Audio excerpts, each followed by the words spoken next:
Kita teruskan Misteri Jam 12 bersama dengan saya Casey sebelum kita berehat dengan beberapa buah lagu sebentar nanti. Terima kasih sekali lagi kepada anda yang suka mendengar Misteri Jam 12. Apa khabar semua teman-teman di Facebook?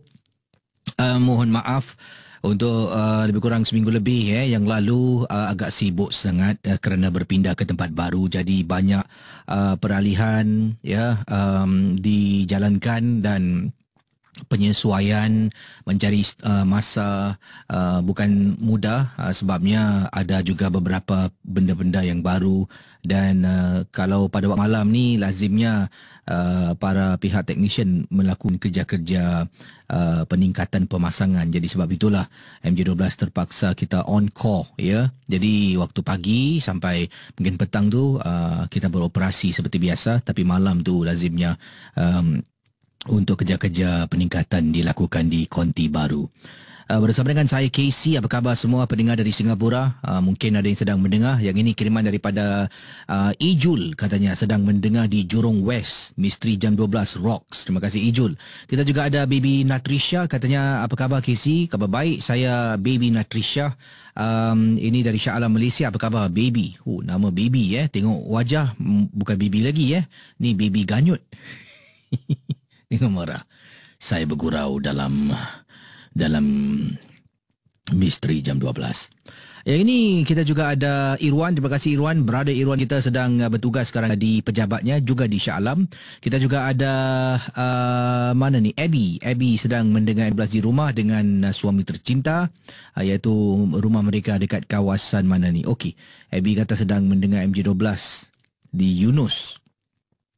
Kisah cerita Marine Parade tadi seram sih. Saya boleh terbayangkan Casey, walaupun tak nampak hantu dengar suara. Terus saya boleh pingsan. Kita juga ada teman kita yang lain kita seperti Putri. Terima kasih Putri, terima kasih Batrisha, terima kasih Nuraini, Eagle 144. Kita juga ada Lukman Zainal yang sedang mendengar. Terima kasih pada pendengar kita berada di Johor. Johor ramai Kita ada Apit, Amin Aman. Kita juga ada pendengar-pendengar yang lain dari Johor, di Pasir Gudang, di Permas Jaya juga sedang mendengar MJ12. Yang ini daripada Syakila, katanya Misteri Jam 12 memang terbaik di JKC. Datanglah ke Johor. Saya bawa KC jalan-jalan tempat seram. Saya tahu ada beberapa tempat yang seram sangat-sangat. Kata beliau KC pernah pergi tak sebuah pusat beli belah yang terbengkalai. Dekat situ banyak cerita hantu. Mana tahu KC kalau pergi sana boleh interview hantu. Hihihi. Dia ketawa. Pandai bawa lawak Masuklah mega lawak. Bawa lawak kat sini. Ni Misteri 12. Jangan marah, saya bergurau saja. Saya pun bawa lawak juga. Okey. Kalau sudah bersedia, kita teruskan kisah dalam rancangan Misteri Jam 12 di Ria 897 FM. Baik, pendengar Ria. Berikutnya kisah ini yang ingin saya bacakan kepada anda semua, entah benar ataupun tidak rancangan ini hanya sekadar hiburan. Ini datang daripada kiriman email yang saya terima daripada pendengar yang ingin dikenali sebagai Norman. Norman kata, Assalamualaikum Casey. Waalaikumsalam. Saya pendengar setia MJ12. Tapi saya ni rakyat Singapura. Dah pun bertukar kerakyatan. Sekarang ini saya menetap di Australia. Dah pun masuk 10 tahun duduk sini. Dan baru 2 tahun yang lalu mula mendengar radio Singapura, khususnya rancangan MJ12. Itu pun I chance upon, cakap putih bentang-bentang di Australia I chance upon your clip di YouTube. Dari situlah saya terus tertarik mendengar rancangan ini secara live. Saya ikut time sendiri sebab saya operate bisnes saya dari rumah. Baguslah Jadi katanya di sini, kata Norman, pengalaman yang nak diceritakan ini berlaku sebelum saya melaksanakan bisnes saya ni bekerja odd jobs di Australia ni lah. Bukan senang. Antara kerja yang saya lakukan adalah menghantar makanan ke rumah-rumah. Pengalaman peristiwa saya ingat lagi. Waktu tu sebelum saya menghantar makanan, saya bertugas sebagai call center. Yang mana saya akan terima panggilan daripada para pelanggan. Para pelanggan ni akan buat pesanan. Saya akan ambil pesanan tu, serahkan pada tukang siapkan makanan. Tukang siapkan makanan akan serahkan kepada manager. Manager akan dapatkan penghantar makanan ni untuk hantar ke rumah-rumah. Jadi saya ni di call center mendapat panggilan. Saya ingat lagi pengalaman saya waktu tu menerima panggilan daripada seorang pelanggan. Dan pelanggan ni di hujung talian kita tengok kelip nombor telefon tu lah, kita pun hello bla bla bla bla bla bla bla bla bla bla delivery. Gitu Jadi senyap tak ada orang jawab. Hello. Hello, is anyone there? Tanya saya lagi. Tak ada orang menjawab. Tiba-tiba di ujung talian KC, saya ada sertakan klip dalam kiriman email. Bunyinya seperti ini. This is the closest I can find. Bunyinya seperti ini di ujung talian. Saya ingat lagi pengalaman yang tak dapat dilupakan. Bayangkan, dekat telefon waktu malam dapat panggilan dari pelanggan nak order makanan.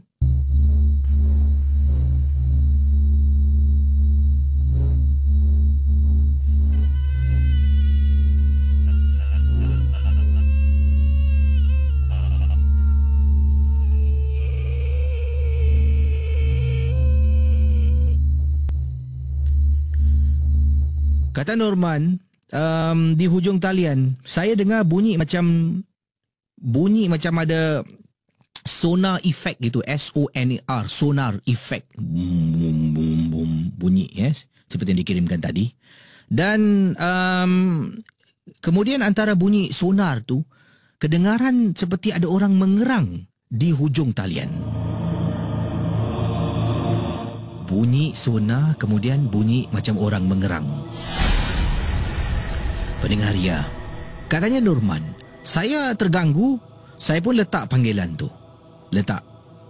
Dan it is almost impossible untuk orang yang sama telefon saya dan saya akan jawab. Sebab dalam call center untuk pesan makanan ni, ya, waktu malam saya bertugas pada waktu itu, kata Norman, ada lebih kurang dalam 6 orang. 6 orang yang jawab panggilan. Jadi kalau yang satu call saya, kemudian dia letak, dia kalau call balik, kemungkinan 99.9% saya tak akan dapat orang yang sama. Saya akan dapat orang lain. Ya, dia akan masuk dekat mana yang ada slot. Jadi pendengar Ria, saya pun jawab. Tengok telefon berkelap-kelip dia ada meter untuk tunjukkan. Jadi lampu tu kelap-kelip, maknanya ada call coming in. Sekali lagi saya jawab panggilan. Hello, bla bla bla bla bla bla, delivery.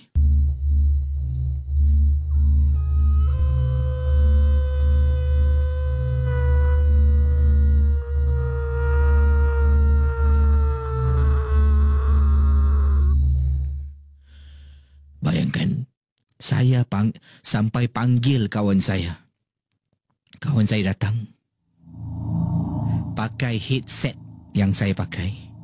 Tapi dah tak ada orang jawab panggilan KC. Dah tak ada orang. Telefon tu tiba-tiba diletak begitu saja. Bayangkan pendengar ya. Itu satu. Jawab-jawab tak ada orang jawab. Ya, hanya dengar bunyi menakutkan yang menyeramkan di hujung talian. Jadi saya pun pada waktu tu take a short break. Sebab mungkin kerana terlampau penat, saya letak headset saya dekat tepi. Saya bangun, pergi ke tandas. Apabila saya berada dalam tandas pendengar Ria, ini yang diceritakan entah benar ataupun tidak. Ingat pengalaman dari Norman yang berkongsi sama dalam rancangan MJ12.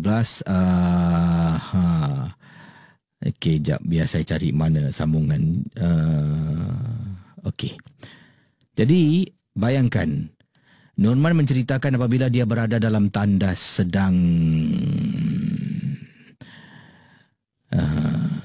sedang nak buang air kecil, ya, nak berehat, kemudian nak kembali bertugas. Dia rasa dalam tandas tu macam ada sesuatu yang sedang memerhatikan dia. Saya masuk dalam tandas, pergi ke salah satu kubikel untuk legakan diri. Sebab ialah duduk dekat bilik hawa dingin, tak tahan nak terkucil sangat-sangat. Jadi, jalanlah. Pergi tandas.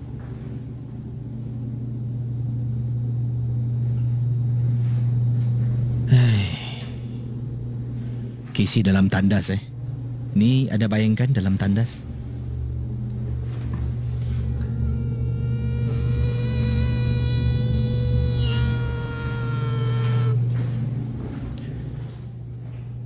Jackie, is that you? Saya marah kawan saya. Saya ada seorang kawan kerja namanya Jackie. Dia memang suka menakut-nakutkan saya. Sekali lagi saya kata, Jackie, is that you? Stop it! Marah kawan saya. Sampaikan saya pergi ke satu cubicle. Pergi ke satu lagi cubicle. Cari mana ni? Tak ada orang, Casey. Tidak ada orang dalam tandas. Dengan segera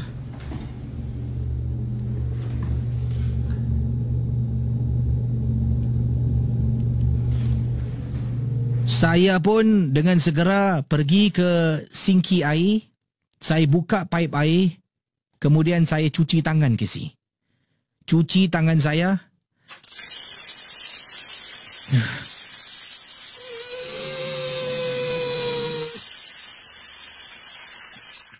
Saya tutup paip. Saya keluar daripada tandas tu. Dan saya ternampak ada orang sedang berdiri dekat tandas wanita. Tapi dia membelakangi pintu tandas. Pintu tandas wanita ni tak tutup rapat, agak renggang. Tapi dekat pintu tu, celah pintu nampak ada orang berdiri. Setahu saya pada malam tu, yang bertugas pada waktu malam, yang perempuan cuma satu, Jackie seorang. Yang lain semua lelaki. Jadi bila nampak, rasanya Jackie tadi. Jackie dalam tandas yang ganggu saya. Saya pun masuk ke dalam bilik call center. Nampak Jackie sedang berbual dengan pelanggan di telefon. Pendengar ya. Dari situ, malam-malam berikutnya saya terkena gangguan yang sama, bunyi yang menakutkan.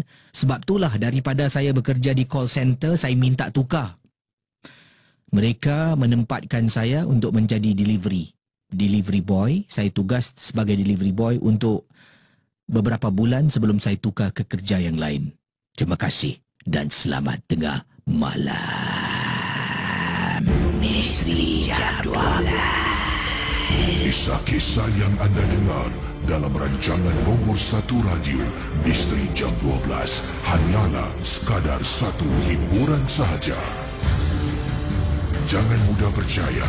Jangan terikut-ikut dengan apa yang diketengahkan. Yang pasti, rancangan Misteri Jam 12 hanya sekadar hiburan. Baiklah, dalam Misteri Jam 12 bersama dengan saya Casey di Ria 897 FM. Bagaimana saudara? Kalau mempunyai pengalaman misteri juga, anda boleh email kepada saya ke alamat ni jam12@gmail.com. Pelbagai pengalaman kisah yang dikongsi sama. Ingat, setiap kisah hanya satu hiburan. Tidak ada sesiapa yang boleh mengesahkan kebenarannya. Jangan mudah percaya dan terikut-ikut dengan apa yang diketengahkan. Saudara bercakap tentang paip dalam tandas yang cuci tangan awal tadi kan? Yang ini juga kisah yang agak serupa. Dalam rumah berlakunya satu gangguan. Tapi sekali lagi peringatan pada semua, entah benar ataupun tidak, rancangan ini 100% hanya sekadar hiburan saja. Tidak ada sesiapa yang boleh mengesahkan kebenarannya, saudara. Yang ini kiriman daripada mana ni kejap ya. Okey. Kiriman dari Fadilah berkongsi peristiwa ini. Casey, sorry my cerita ni pendek sikit. Tak kisahlah pendek ke panjang ke. Jadi kisah anda ni menarik, boleh saya ketengahkan. Fadilah beritahu saya kejadian ini berlaku dalam rumah. Yang ini satu ketika dahulu rumah saya kalau selepas 12 tengah malam akan dengar bunyi paip air, Casey.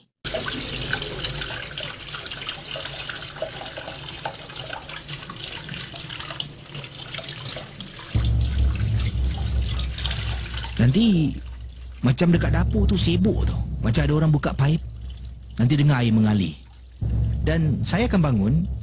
Saya pergi dapur. Nanti bila sampai dapur, tengok air tak mengalir pun, tak ada orang pun buka paip.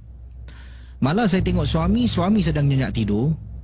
Dan saya ada 2 orang anak. Anak saya kedua-duanya, anak perempuan, dua-dua sedang tidur dalam bilik masing-masing. Mungkin salah seorang dari anak saya lah. Keesokan hari pun sama, bunyi kadang-kadang bunyi pipe. Kadang-kadang tengah duduk dekat rumah ni, waktu petang pun kadang-kadang bunyi seperti ada orang bermain dengan pipe air.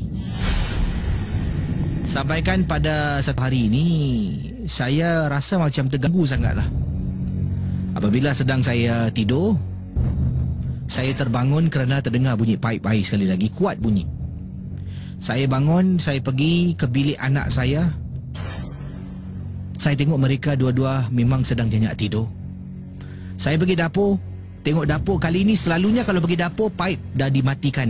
Kali ini saya pergi dapur, pipe air itu masih lagi mengalir ke si.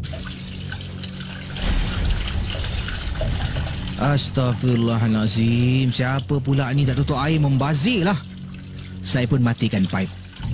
Besok pagi, sedang saya siapkan anak-anak untuk ke sekolah. Saya tanya pada mereka berdua, semalam ada tak siapa pergi kitchen tak tutup pipe? Anak saya kedua-dua kata tidak. Mereka semua tidur tak bangun pun. Jangan nak tipu mami Yesterday, saya pun jelaskanlah, pipe air semalam mengalir, tak tutup. Kalau ni hari-hari macam ni boleh bankrupt mami. Suami pun keluar, kenapa dengan awak? Tak adalah bang, pipe air ni dah tahu pakai tak nak tutup budak-budak ni. Lepas tu tanya tak nak mengaku. Tengok, dah pandai bohong. Siapa main semalam? Okey, tak apa, jangan buat lagi. Jangan buat lagi. Jadi saya pun teruskanlah, kasih anak makan, sarapan, bawa bekal. Mereka pergi sekolah, suami pergi kerja, saya duduk seorang dalam rumah. Inilah pertama kali berlaku Casey. Selalunya waktu malam waktu malam tengah tidur kan. Okey, mungkin anak dah pergi sekolah, suami dah pergi kerja. Waktu tu asar Casey, tengah lipat baju dekat ruang tamu. Sekali lagi bunyi pipe. Bunyi orang buka pipe di dalam. Kali ini bunyi pipe dekat dapur juga, tapi di toilet bahagian dapur rumah kakak. Bayangkan. Jadi bangun, pergi toilet. Alangkah terperanjatnya bila nampak pipe air mengalir Casey dekat dapur rumah. Sekarang persoalannya, anak dua-dua dah pergi sekolah, suami tak ada rumah, siapa yang main pipe air? Barulah saya percaya apa kata anak saya selama ini adalah benar, bukan mereka yang buat. Inilah akibat Casey kalau pindah rumah tu tak nak baca doa selamat ke, tak nak simahkan rumah. Jadi inilah yang berlaku. Suami sebenarnya nak buat. Saya kata, bang tak payah membazir duit. Akhirnya buat juga Casey. Buat juga. Terima kasih dan selamat tengah malam. Kisah-kisah yang anda dengar merupakan misteri jam 12. Tidak ada sebarang bukti yang boleh mengesahkan kebenarannya. Ya, pendengar Ria 897 FM, terima kasih kepada anda semua yang lagi mendengar rancangan MJ12 bersama dengan saya Casey pada tengah malam ini. Yang ini kiriman daripada pendengar kita seterusnya ini sebelum saya berehat dengan beberapa buah lagu. Ini datang daripada... Okey, ini daripada Mazni. Nasib baik nama Mazni. Bukan Mazna. Mazni berkongsi, Assalamualaikum Casey. Waalaikumsalam. Saya nak berkongsi satu peristiwa pengalaman.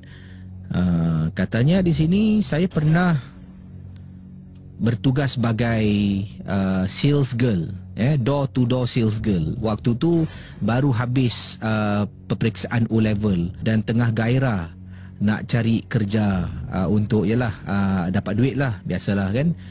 Jadi saya pun kerja dengan sebuah syarikat untuk jual barang dari rumah ke rumah.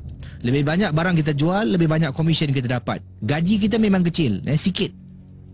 Tak sampai 150 Casey. Tak sampai 150 untuk satu projek tu lah. Jadi kalau nak dapat lebih kena jual lagi banyak barang ni dan barulah dapat gaji yang lebih tinggi. Saya ingat lagi ini berlaku di Bungking. Rumah panjang Casey, flat rumah panjang. Waktu tu saya menjual barang ni, pergi rumah ketuk pintu. Hello. Dan tuan rumah kan buka pintu, dia cakap, sir, I'm selling this, bla bla bla. Ada yang nak dengar, Tapi kebanyakan angkat tangan, duan, pum, tutup pintu. Jadi saya ketuk, saya pergi rumah makcik ni. Ya, makcik ni, saya ingatkan rumah bukan orang Melayu Islam, sebabnya rumahnya tak ada tampal ayat ke. Selalu kan rumah-rumah orang Melayu Islam ada tampal ayat kat depan. Hello. Sekali ada makcik ni buka. Nak, ada apa nak? Oh cik, minta maaf, saya jual barang ni. Ini adalah, saya cakap lah saya jual apa. Ini adalah waktu tu jenis periuk. Periuk non-stick. Saya bawa. Periuk tu memang tak banyak, tapi dapat jual lebih banyak komisen lah. Satu orang, periuk tu memang periuk kecil, jenis yang kecil. Memang berat, tapi kita ada trolley bag yang kita bawa bersama ke mana kita pergi. Dia kata masuk dulu. Saya pun masuklah Casey. Masuk, duduk dekat ruang tamu. Duduk dekat ruang tamu. Tengah duduk ni, tunggu. Mana makcik tak keluar-keluar ni? Dah malam ni, aku nak balik. Duduk tunggu. Mana cik ni? Dah nak dekat 5 minit saya duduk dekat ruang tamu, makcik tak keluar-keluar. Tiba-tiba keluar seorang perempuan ni. Astaghfirullahalazim, ya Allah. Awak siapa? Awak siapa? Minta maaf kak, saya jual periuk. Tadi ada makcik suruh saya masuk, tunggu sini. Makcik mana? Mana ada orang? Tak ada orang. Mana ada orang dalam rumah ni? Aku seorang je duduk. Engkau masuk, macam mana kau masuk ni? Casey, tadi ada nenek kak. Saya jual periuk, sumpah kak, sumpah. Saya jual periuk, ni periuk saya kak. Tadi kakak tu kata, dah kau keluar sekarang, keluar. Saya keluar dari rumah, dia tutup pintu. Bam. Tadi kan ada makcik suruh aku masuk. Meremang Casey bulu rumah saya. Nasib baik dia tak panggil polis. Selepas tu, saya terus tamatkan penjualan saya dan balik rumah, dah tak berani lagi. Sampai ke saat ini, saya tertanya-tanya, adakah benar-benar makcik tu tak ada dalam rumah? Tapi ia nampak real. Ataupun makcik tu ada dalam rumah, makcik tu nyanyuk, cuba-cuba nak menakutkan saya. It can be A atau B. Tak tahulah. Wallahualam. Terima kasih. Dan selamat tengah malam. Baik, selamat tengah malam kepada semua pendengar Ria 897 FM. Kisah yang ingin saya bacakan berikut ini, saya izinkan saya untuk baca 1 atau 2 kisah lagi sebelum kita berehat dengan lagu, dan saya tutup tirai. Akan saya jumpa anda esok lah. Ini untuk beberapa minggu akan datang ni, MJ12 ni tidak dihadirkan mungkin secara tapi bertahap-tahap.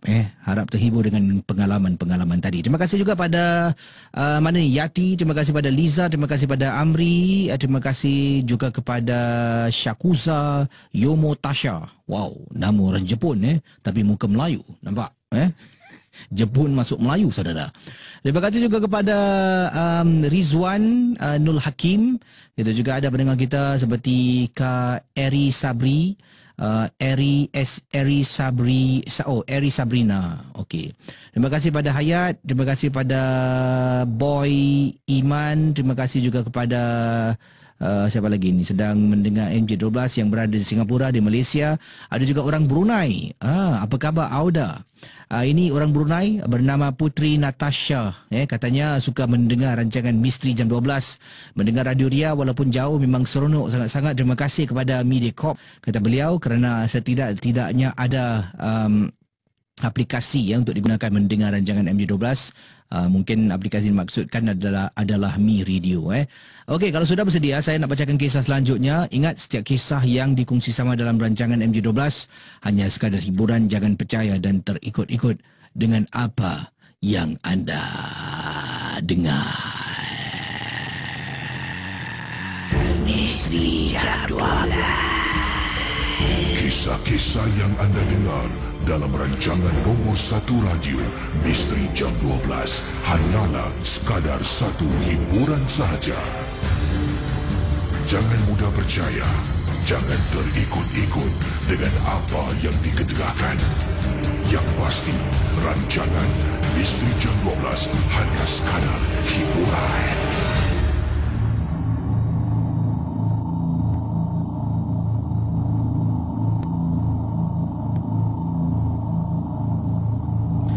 Pendengar Misteri Jam 12, ini kiriman dikirimkan kepada saya melalui alamat ria@mediacorp.com.sg. Ini daripada Hajah Sapiah berkongsi peristiwa. Katanya, Assalamualaikum KC. Waalaikumsalam. Ketika kejadian ini berlaku, ia menakutkan sangat.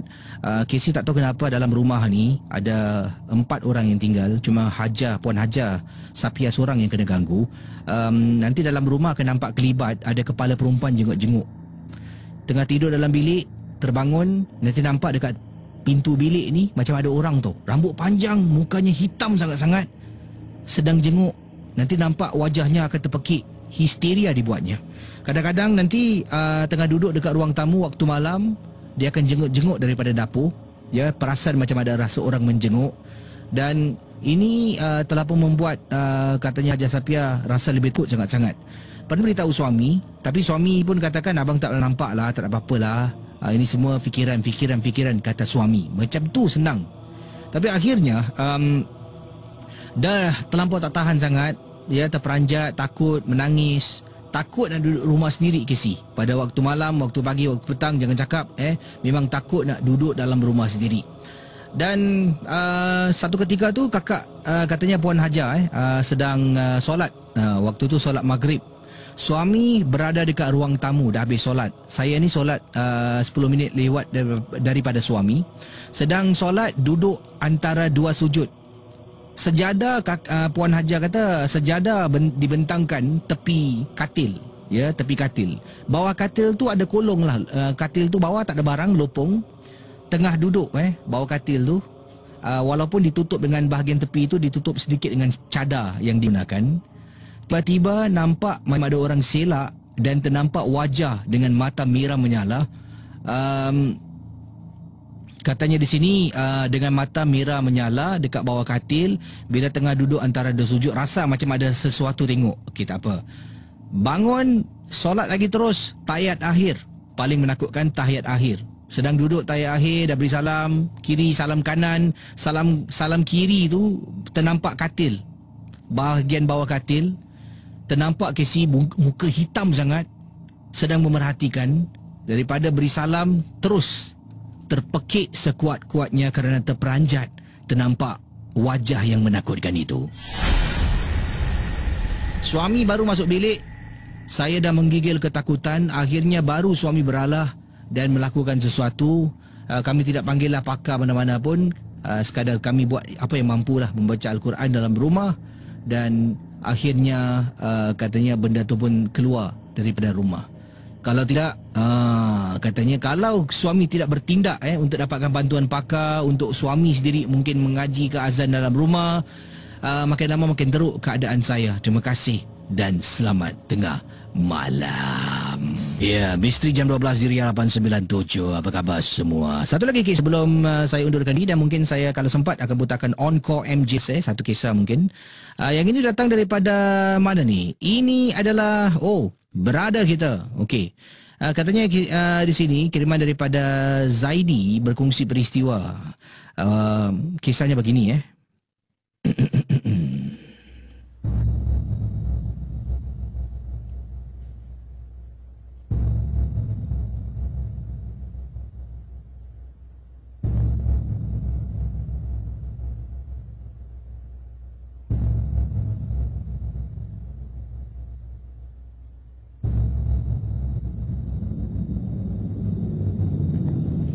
Baik saudara, kisah yang terakhir ini datang daripada mana tadi? Zaid.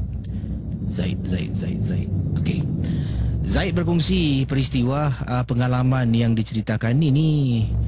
Waktu tu saya sedang mana ni? Waktu tu saya sedang berada di koridor rumah dekat kawasan Hogang. Saya sedang berada dekat koridor 11 malam, sedang isap rokok KC, seorang diri, tak ada orang. Jadi sedang saya isap rokok, saya tengok dekat depan rumah. Ya, rumah saya dekat tingkat atas, di tingkat 5 kata Zaid. ternampak ada budak ni baru balik lah, ataupun ada seorang perempuan ni baru balik, tak tahu dari mana. Dia sedang berjalan, depan rumah ni ada tempat walkway, tempat orang berjalan kaki lah, menghala ke kolong blok.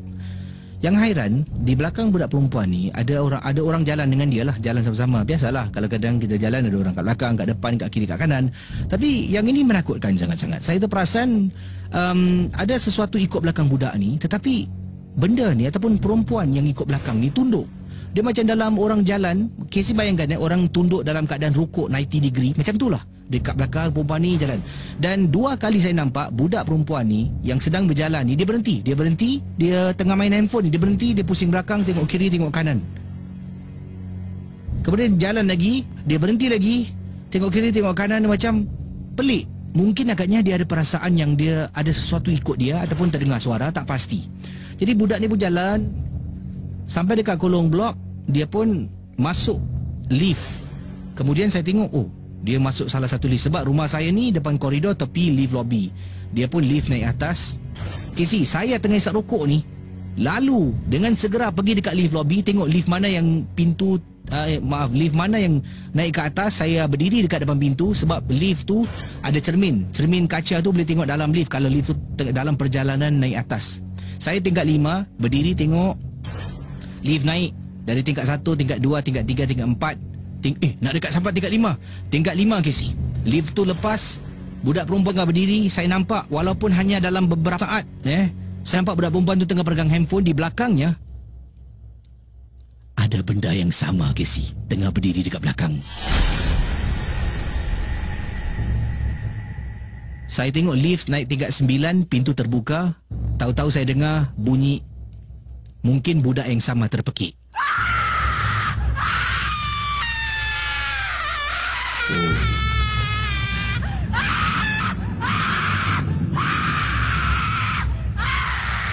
Saya naik atas tingkat 9. Tengok budak tu dalam keadaan terperanjat ketakutan. Dia nampak saya pun dia pekik. Dia sampai ambil beg yang dia pakai tu, dia swing kerana terperanjat. Saya pun cakap, nanti sabar.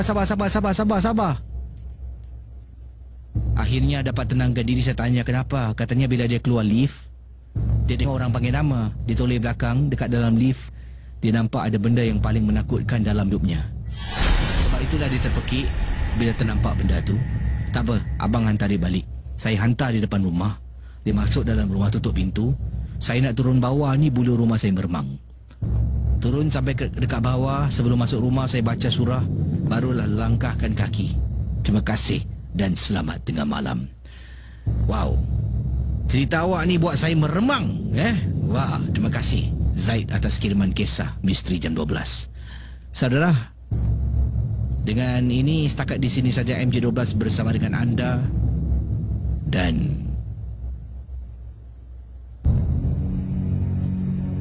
kita jumpa anda esok di Ria 897 FM. Selamat tengah malam.